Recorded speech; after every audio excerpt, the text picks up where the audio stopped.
Hello भाई, कैसे हैं आप सब लोग।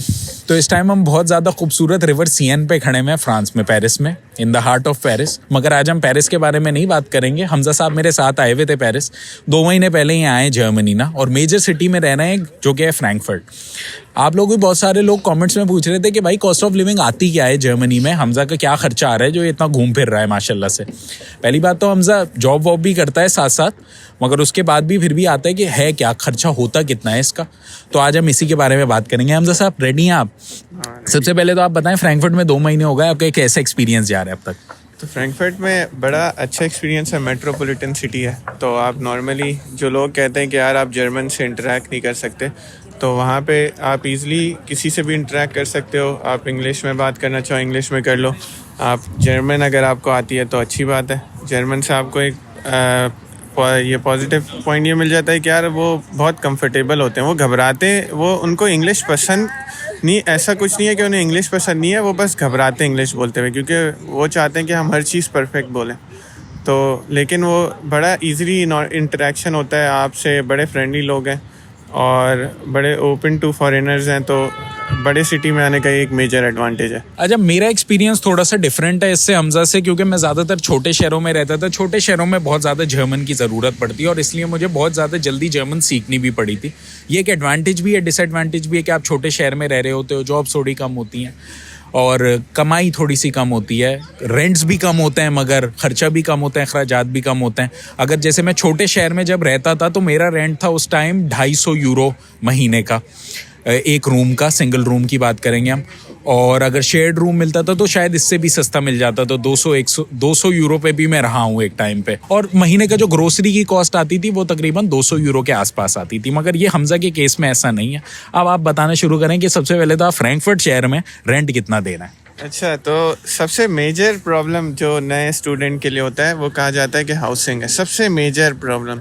आपको घर नहीं मिल पाता। अगर आपको घर मिल जाए तो जो लेट से आप शेयरिंग अपार्टमेंट में रहने के आदी नहीं होते, तो उसमें बड़ी प्रॉब्लम्स होती हैं कि यार आपको रूममेट कैसा मिला है, क्या मिला है।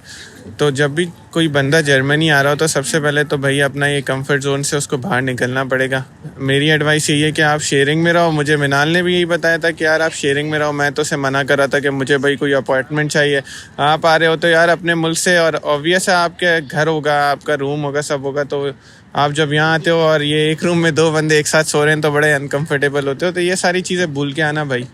और हाउसिंग का ऑनेस्टली बड़ा क्राइसिस है। अगर आप स्टूडेंट हो और अंडर 28 हो तो आपको करना ये चाहिए कि जैसी एडमिशन आए तो सबसे पहले अपनी इनरोलमेंट लेटर के बाद सबसे पहले वो उसकी हॉस्टल बुक करवा लो, और उसके अंदर वेटिंग पीरियड होते हैं 6 मंथ्स या अप टू एन ईयर।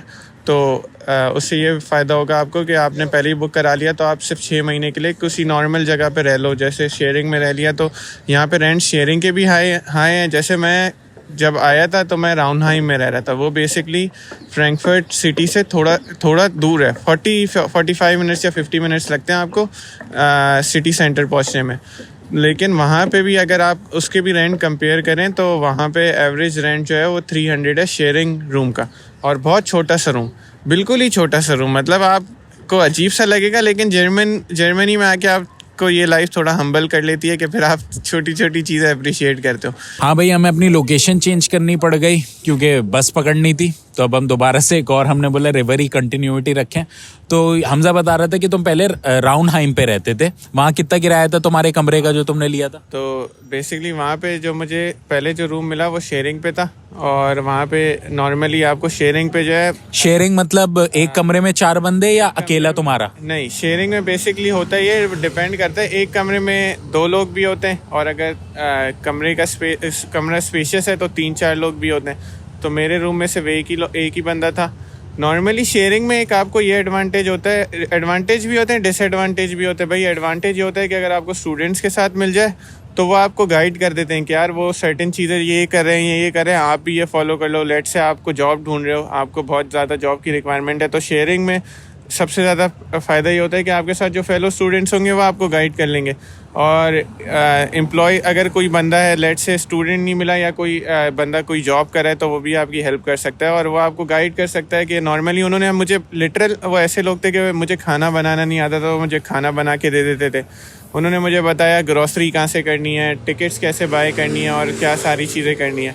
तो एक शेयरिंग में रहने का ये फ़ायदा हो जाता है। तुम्हें नहीं लगता कि ये सब तुम्हें वैसे ही सीख लेते तुम वक्त के साथ साथ हाँ। शेयरिंग के? क्योंकि मैं सख्त खिलाफ हूँ, एक्चुअली मुझे बिल्कुल नहीं समझ आता, क्योंकि एडवांटेजेस से ज्यादा डिसएडवांटेजेस हैं। प्राइवेसी होती ही नहीं है, जीरो के बराबर होती है। आप अपने घर से भी बात नहीं कर सकते।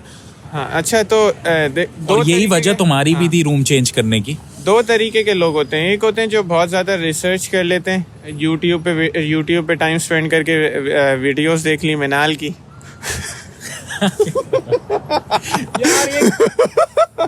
यार यूट्यूब पे वीडियोस देख ली भाई, आस्क अबाउट यूरोप देख लेना गाइस।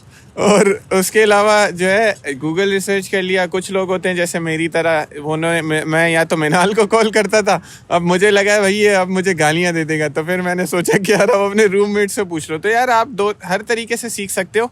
तो हर चीज़ के एडवांटेजेस और डिसएडवांटेज होते हैं। डिसएडवांटेज सबसे मेजर ये होता है भाई, उन्हें सुबह ऑफिस जाना होता है, आप मस्त सो रहे होते हो और उसमें आपकी नींद बड़ी डिस्टर्ब होती है। प्राइवेसी बिल्कुल नहीं होती, प्राइवेसी भूल जाओ भाई ज़िंदगी में। घर पे किराया कितना था खैर उस कमरे का? तो किराया था मेरा उस वक्त 250 यूरो। और उसके बाद वो उसने मुझे टेम्परेरी दिया था। उसको पता था कि यार मैं ये टेम्परेरी है। और उसके बाद उसने मुझे नेक्स्ट शेयरिंग पे रूम दिया, वो स्टूडेंट के साथ था, उसका रेंट था 400 यूरो। मतलब शेयरिंग पे एक कमरे में 2 बंदे। हाँ। और ये बेसिकली हाउसिंग क्राइसिस थोड़े जब होते हैं शुरू में जब आप आओ, तो उसके बाद जो है मैंने फाइनली अपने दोस्तों से कहा। और यहाँ पे बहुत सारी वेबसाइट्स हैं, हाँ, जिन्हें मतलब मैं प्रमोट नहीं करना चाह रहा, लेकिन नॉर्मली सब वो यूज़ करते हैं। जैसे इमोबलिन स्काउट हो गई और WG समथिंग एक नाम है, वो आप डाउनलोड करने, उस पर जो है ना रूम्स बहुत सारे आ रहे होते हैं। तो फाइनली मुझे एक रूम मिल गया फ्रैंकफर्ट में, और उसका रेंट जो है अभी 520 समथिंग यूरो है। और बस उसका बेनिफिट ये है कि वो यूनिवर्सिटी से बहुत करीब है। तो तुम यूनिवर्सिटी ऑफ फ्रैंकफर्ट में ये डेटा साइंस पढ़ रहा है? तो मुझे यूनिवर्सिटी जाने में सिर्फ अब मुझे मैक्सिमम 20 मिनट्स लगते हैं। तो ये बड़ा फ़ायदा हो जाता है कि यार आपकी क्लासेस मिस नहीं होती। तो और ऐसा नहीं है कि शुरू में जब आप आओ तो बहुत ज़्यादा बंदा आपको डरा रहा होता है कि हाउसिंग क्राइसिस है, घर नहीं मिलता, ये नहीं मिलता। लेकिन आपको थोड़ा सब्र करना पड़ता है, और आपको विद इन अ मंथ और 2 ईजिली आप फ्रैंकफर्ट में या कहीं पे भी आपका जितना बजट है आप देख सकते हो। लेकिन जो बात मिनहाल बता रहा था कि यार आपको अगर सिंगल अपार्टमेंट चाहिए, तो उसके लिए जैसे लेट से आपने प्राइवेट क्या कहते हैं हॉस्टल्स कर लिए, तो प्राइवेट हॉस्टल्स का एवरेज रेंट होता है 700 से 800 यूरो के दरमियान। Studio apartment? हाँ, स्टूडियो अपार्टमेंट, नॉट वो 900 तक जाता है। और अगर आपने ये हॉस्टल्स नहीं करने, तो अगर आप स्टूडियो अपार्टमेंट देख रहे हो, तो वो जो है 900 से 1200 यूरोस के बीच में आती है। अच्छा, तो तुम क्या रेकमेंड करोगे जो तुमने रूट लिया वो? क्योंकि तुम्हारी मेन इसकी वजह यही थी घर चेंज करने की कि साहब मैं शेयर नहीं कर सकता, प्राइवेटी चाहिए। और मैं सबको यही रेकमेंड करता हूँ कि कभी भी शेयर नहीं करो। बट शुरू की बात अलग है, इसने 2-3 हफ्ते करा वो ठीक है, मगर उसके बाद इसकी फर्स्ट प्रायोरिटी यही थी। ये तो पाकिस्तान से आया था, कहते थे कि मैं तो रहूंगा ही पूरे स्टूडियो अपार्टमेंट में, मगर वो रेंट बहुत ज़्यादा है, ज़ाहिर मेजर सिटी में रह रहा है। दूसरी बात, इसने हाउसिंग क्राइसिस के बारे में बिल्कुल सही बात करी। भाई हाउसिंग क्राइसिस तो हर जगह ही है, अगर आप ढूंढोगे नहीं तो ये मेजर सिटी में रह रहा है जहां पे कहते हैं कि बहुत ज्यादा हाउसिंग क्राइसिस है, मगर नहीं, ऐसा नहीं होता है। 1-1.5 महीने में आपको इजीली आपके मतलब का घर मिल जाता है। वो जाहिर है आप स्टूडेंट ये चाह रहा होता है कि वो रेंट भी बहुत कम हो, क्राइसिस भी नहीं हो, परफेक्ट लोकेशन हो और सब कुछ ही उसके मतलब का हो, तो वो जाहिर है वैसे घर नहीं मिल पाते। थोड़ा बहुत, अब इसका किराया 520 यूरो है, जो मेरे हिसाब से बहुत ज़्यादा है। मैंने कभी इतना रेंट नहीं दिया जब अपनी स्टूडेंट लाइफ में, मगर ये दे सकता है भाई बड़ा आदमी।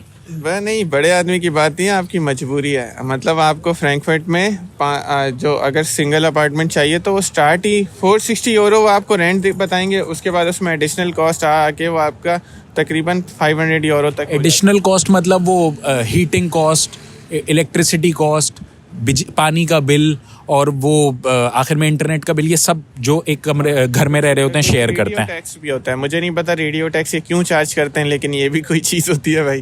तो ये सारी चीज़ों को मिला के आपका समवेयर अराउंड 500 यूरोस बन जाता है। अच्छा, तुम बता रहे थे कि अब तुम क्या रिकमेंड करोगे स्टूडेंट्स को कि कम से कम क्या होना चाहिए उसके पास रहने के लिए एज ए स्टूडेंट? मैं तो सबको ये रिकमेंड करूंगा, शुरू में आप शेयरिंग पे आओ। अगर आपको सिंगल रूम अच्छा मिल गया तो ठीक है यार, ले लो आप सिंगल रूम। अगर नहीं मिल रहा है तो इतना स्ट्रेस आउट ना हो, शेयरिंग पे रहो। लोगों से चीज़ें सीखो, जर्मनी में कैसे रहते हैं। बहुत मगर एंड गोल यही रखो कि आखिर में प्राइवेट ही रहना है कोई। एंड गोल तो ये रखो कि भाई सबसे अच्छी बिल्डिंग में जो है टॉप फ्लोर पे आपका अपार्टमेंट होना चाहिए। एंड गोल तो सबका ये हो भाई, एंड गोल तो ऑब्वियस है सबका ये हो कि यार आप सबसे अच्छी लाइफ ही आपकी तब होती है जब आपका पूरा ही अपार्टमेंट हो। आपको कुछ नहीं मैनेज करना, किसी के साथ नहीं चलना, जैसे आपने क्लीनिंग करनी है, कुछ भी करना है, सारा स्केड्यूल आपका अपना है, खुद ही आप मैनेज करोगे सब। एक मेजर डिसएडवांटेज ये भी होता है कि यार अगर आप किसी मैरिड फैमिली के साथ रह रहे हो या कुछ रह रहे हो तो यार वो बड़ा आपको तंग करते हैं यार। उनको लगता है आप जेनेटर का कोर्स करके आए हो भाई, तो ऐसी चीज़ें नहीं करना तो भाई। ये दुख की अपनी कहानियां सुना रहे भाई। ये बहुत ज़्यादा परेशान हो गया था बीच में क्योंकि सबको आदत नहीं रहती। मैं आप लोगों को यही रेकमेंड करूंगा कि भाई एटलीस्ट आपका अपना रूम होना चाहिए। शुरू में बेशक आप शेयरिंग पे रह लो, कभी कभी मजबूरी हो जाती है, बड़े शहरों में रहने में आपको लैंग्वेज नहीं आती, बहुत ज़्यादा प्रॉब्लम्स हो जाती हैं, मगर एंड गोल आपका एटलीस्ट ये होना चाहिए कि आपका अपना कमरा हो, ठीक है। और 520 यूरो इसका किराया है। 250 से इसने शुरू करा था, जाने को आप 1200 यूरो पे भी चले जाओ, आपका पूरा स्टूडियो अपार्टमेंट 2 कमरे का अपार्टमेंट भी ले लो, वो आपके ऊपर ही। और ये एक बड़े शहर की बात हो रही है। जिस शहर में मैं रहता था छोटा शहर था वो एक, वहाँ पे 450-500-600 यूरो का तो अपना अपार्टमेंट, मुझे अपना मतलब एक कॉन्डोमिनियम अपार्टमेंट मिल गया था, उसमें कोई नहीं रहता था, मैं अकेला। मगर शुरू मैंने 180-150 यूरो से करा था, मुझे मिल गया था। इसका 250 से शुरू हो रहा है। मगर खैर ये वीडियो हमने कॉस्ट के बारे में बात करनी थी, पूरी लिविंग कॉस्ट के बारे में, अकोमोडेशन के बारे में ही हो गई पूरी वीडियो, और यही मुझे लगता है कि सही है। आप लोग अगली वीडियो हम ज़रूर कॉस्ट, बाकी दीगर जो कॉस्ट आती हैं जर्मनी में रहते हुए एज ए स्टूडेंट, बड़े शहर में और छोटे शहर में, हम उसके ऊपर बना देंगे। अभी तो सर्दी लग रही है। ये वीडियो हम यहीं पे ख़त्म करते हैं। सब्सक्राइब कर देना, शेयर कर देना, और आई सपोज आज के लिए इतना ही। फिर कल मिलते हैं ना। Peace out.